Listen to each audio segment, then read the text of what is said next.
السلام عليكم. مع قناة الأنوار الفضائية. شنو شعورك حاليا وأنت نفس طلعت السيدة زينب مناسبة يوم الأربعين؟ السلام على زينب أول شيء.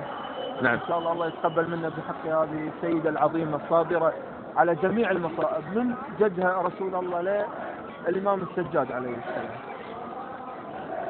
ويتقبل منكم شيء. عندك شيء تبي تقوله حق الشباب اللي يشوفونك نفس بالانترنت قناة يوتيوب؟ مولاي ما أقول لهم إلا الطريق للحسين، غير الحسين والله ما غير الحسين ما والطريق هو الحسين بس. خلي يكون الحسين قدامهم إن شاء الله والتوفيق يجي من الله. أهل البيت جميعا مو بس موفقين إن شاء الله. مجمعين إن شاء الله.